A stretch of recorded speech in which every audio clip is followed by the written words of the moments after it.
اعوذ باللہ من الشیطان الرجیم بسم اللہ الرحمن الرحیم۔ اب حضرت موسیٰ علیہ السلام کا وہ واقعہ آ رہا ہے کہ جب کہ مصر سے اپنی قوم کو لے کر نکلے، صحرائے سینا میں رہے، کوہ طور پر بلائے گئے، تورات دے دی گئی۔ اب اس کے بعد انہیں حکم ہوا کہ فلسطین میں داخل ہو جاؤ، اور وہاں جو مشرک اور کافر قومیں آباد تھیں، فلسطی کہلاتے تھے، ان کو تم ان کے ساتھ جنگ کرو، انہیں وہاں سے نکالو، اور یہ تمہارے لیے ارض مقدس اللہ کی طرف سے موعود ہے، اس لیے کہ تمہارے ابراہیم، تمہارے جد امجد تھے، وہ یہی تھے، یہی حضرت اسحاق تھے، یہیں سے پھر حضرت یعقوب کے زمانے میں حضرت یوسف علیہ السلام جب مصر چلے گئے تھے تو یہاں سے تمہاری منتقلی مصر ہوئی تھی۔ اب جو اپنا اصل گھر ہے جاؤ اسے حاصل کرو۔ لیکن جب جنگ کا موقع آیا، پوری قوم نے کوڑا جواب دے دیا کہ ہم جنگ کرنے کے لیے تیار نہیں۔ اس پر حضرت موسیٰ علیہ السلام کے مزاج میں جو تلخی پیدا ہوئی اور طبیعت کے اندر یوں سمجھیے بیزاری کی شدت پیدا ہوئی، وہ آپ دیکھیے گا کہ ہم یہ سمجھتے ہیں کہ رسول جو ہے وہ اپنی امت کے حق میں شفقت ہی شفقت ہوتا ہے، شفقت بھی ہے، جیسے اللہ کا معاملہ رؤوف بھی ہے، ودود بھی ہے، لیکن عزیز ذو انتقام بھی ہے، انتقام لینے والا بھی ہے۔ یہ دونوں شانیں ہیں۔ رسول کا معاملہ بھی یہی ہے، شفیق بھی ہے لیکن غیور بھی ہے، دین کی غیرت اس میں ہے، آپ سے بڑھ کر اللہ کے دین کی غیرت اس میں ہے، تو آخر ظاہر بات ہے کہ آپ کے طرز عمل سے بیزاری بھی ہوگی۔ پھر ان دونوں چیزوں کو سامنے رکھیے۔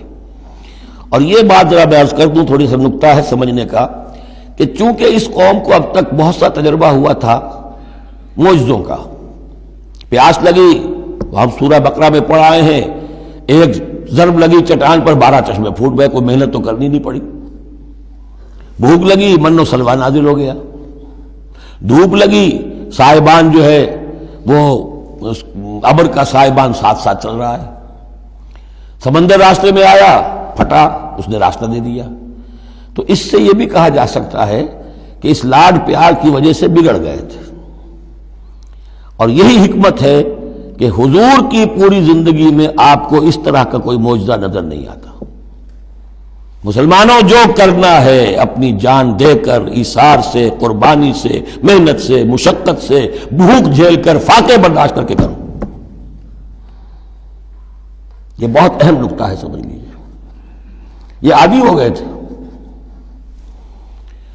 وَإِذْ قَالَ مُوسَىٰ لِقَوْمِهِ يَا قَوْمِ اذْكُرُوا نِعْمَةَ اللَّهِ عَلَيْكُمْ إِذْ جَعَلَ فِيكُمْ أَنْبِيَاءَ وَجَعَلَكُمْ مُلُوكًا، اور یاد کرو جب کہ موسیٰ نے کہا اپنی قوم سے، میری قوم کے لوگوں، اور تورات سے معلوم ہوتا ہے، بک آف ایکسوڈس جو ہے 6 لاکھ کی نفری تھی ان کی جب یہ نکلے ہیں مصر سے۔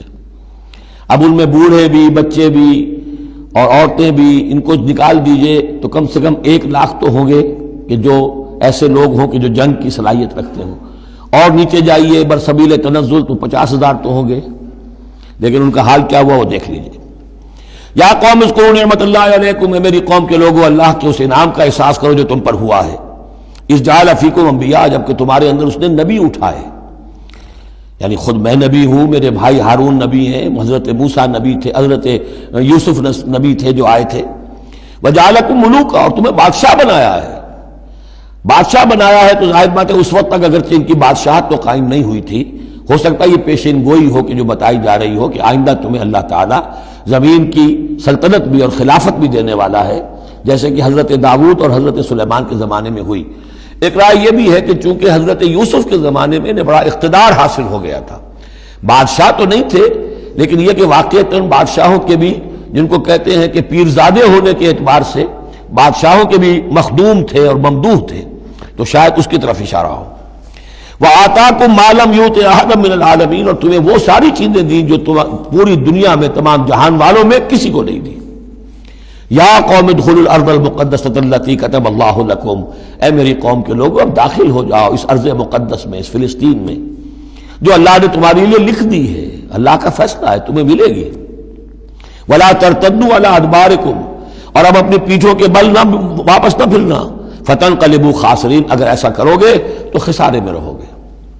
قالوا یا موسیٰ ان فیہا قوما جبارین، انہوں نے کہا موسیٰ ہم فلسطین میں داخل ہو جائیں، اس میں تو بڑی جابر قوم ہے، بڑی طاقتور قوم ہے، قداور لوگ ہیں، لئیم ہے، جسیم ہے، ان فیہا قوما جبارین وانا لن ندخلها حتی یخرجوا منها، ہم اس زمین میں داخل نہیں ہوں گے، اپنے قدم نہیں بڑھائیں گے جب تک کہ وہ وہاں سے نکل نہ جائیں۔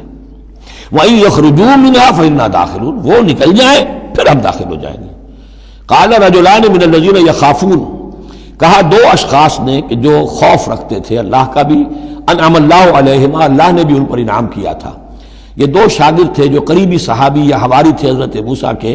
یوشع ابن نون تو وہ ہے کہ جو پھر ان کے بعد جانشین بھی ہوئے، اور گمان غالب یہی ہے کہ وہ نبی بھی تھے، اور دوسرے تھے کالب بن یفنہ۔ تو ان دونوں نے اپنے قوم کے لوگوں کو سمجھانا چاہا۔ قال رجلان من الذین یخافون انعم اللہ علیہما ادخلوا علیہم الباب، ہمت کرو دروازے میں ایک دفعہ گھسو تو صحیح۔ فاذا دخلتموہ فانکم غالبون، جب تم داخل ہو جاؤ گے تو غلبہ تمہیں مل جائے گا۔ وعلی اللہ فتوکلوا، اللہ پر توکل کرو، ان کنتم مؤمنین، اگر تم مومن ہو۔ قالوا یا موسیٰ انا لن ندخلها ابدا، انہوں نے کہا موسیٰ ہم تو کبھی بھی، یہ ترجمہ کبھی بھی اصل میں کیا گیا ہے اس مصحف میں بھی، لیکن یہ گرامر کے اندر عربی محاورے میں ابدا، ہرگز ہرگز، ہم ہرگز ہرگز داخل نہیں ہوں گے۔ یا موسیٰ لن ندخلها ابدا، ہم ہرگز داخل نہیں ہوں گے، ما داموا فیہا، جب تک کہ وہ اس میں موجود ہے۔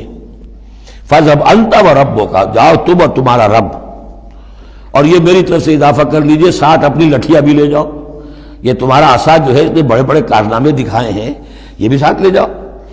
فَذَهَبْ أَنْتَ وَرَبُّكَ فَقَاتِلَا، اور جا کے قتال کرو، إِنَّا هَاهُنَا قَاعِدُونَ، ہم تو یہاں بیٹھے ہیں، زمین جنبت نہ جنبت گم رہو محمد، ہم تو یہاں ٹکے ہوئے، ہم نہیں ہلیں گے۔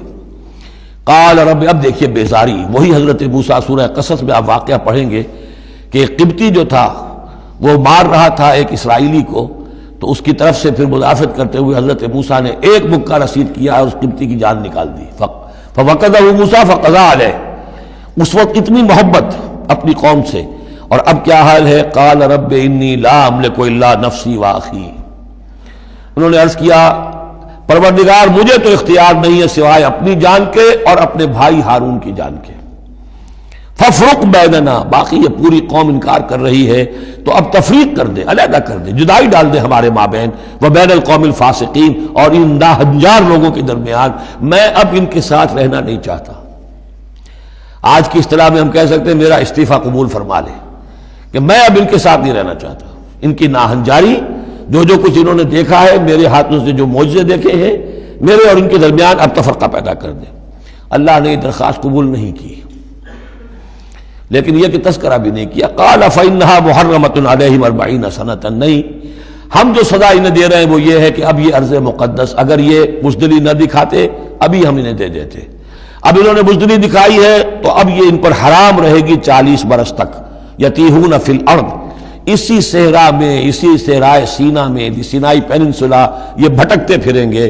فلا تأس علی القوم الفاسقین، تو اب آپ اس فاسق لوگوں کے بارے میں اب آپ افسوس نہ کریں، اپنے دل کے اندر رنج نہ لیں اب جو کچھ ان پر بیتے گی، لیکن بہرحال آپ ان کی طرف رسول بنا کر بھیجے گئے ہیں، جب تک زندگی ہے آپ کو ان کے ساتھ رہنا ہے۔